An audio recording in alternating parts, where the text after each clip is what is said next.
Numbers chapter 14. That night, all the members of the community raised their voices and wept aloud. All the Israelites grumbled against Moses and Aaron, and the whole assembly said to them, "If only we had died in Egypt or in this wilderness. Why is the Lord bringing us to this land only to let us fall by the sword? Our wives and children will be taken as plunder. Wouldn't it be better for us to go back to Egypt?" And they said to each other, "We should choose a leader and go back to Egypt." Then Moses and Aaron fell face down in front of the whole Israelite assembly gathered there. Joshua, son of Nun, and Caleb, son of Jephunneh, who were among those who had explored the land, tore their clothes, and said to the entire Israelite assembly, "The land we passed through and explored is exceedingly good. If the Lord is pleased with us, He will lead us into that land, a land flowing with milk and honey, and will give it to us. Only do not rebel against the Lord, and do not be afraid of the people of the land, because we will devour them. Their protection is gone, but the Lord is with us. Do not be afraid of them." But the whole assembly talked about stoning them. Then the glory of the Lord appeared at the tent of meeting to all the Israelites. The Lord said to Moses, "How long will these people treat me with contempt? How long will they refuse to believe in me, in spite of all the signs I have performed among them? I will strike them down with a plague and destroy them. But I will make you into a nation greater and stronger than they." Moses said to the Lord, "Then the Egyptians will hear about it. By your power you brought these people up from among them, and they will tell the inhabitants of this land about it.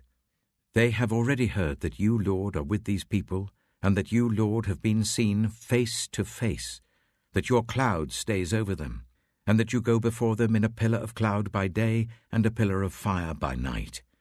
If you put all these people to death, leaving none alive, the nations who have heard this report about you will say, 'The Lord was not able to bring these people into the land He promised them on oath, so He slaughtered them in the wilderness.'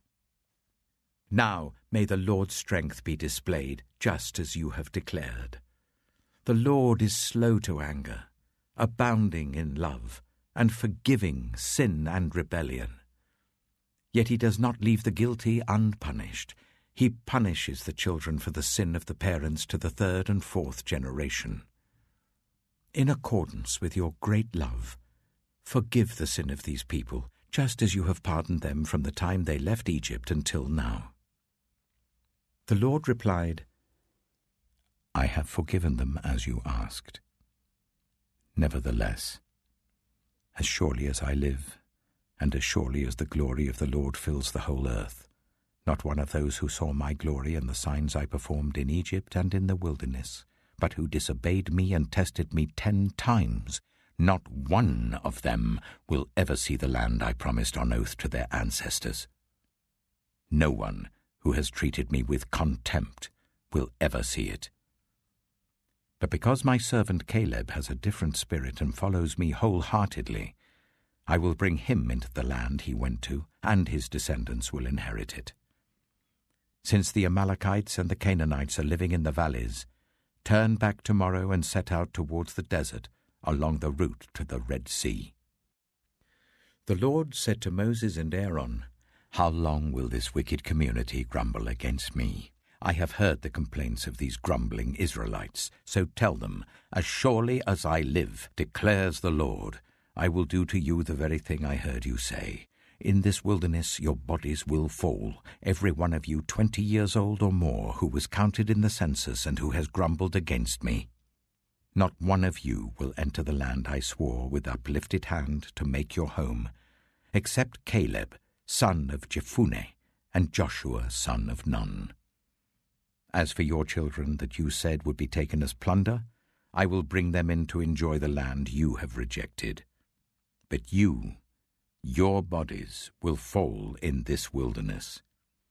Your children will be shepherds here for 40 years, suffering for your unfaithfulness, until the last of your bodies lies in the wilderness. For 40 years 1 year for each of the 40 days you explored the land, you will suffer for your sins and know what it is like to have me against you. I, the Lord, have spoken, and I will surely do these things to this whole wicked community which has banded together against me. They will meet their end in this wilderness.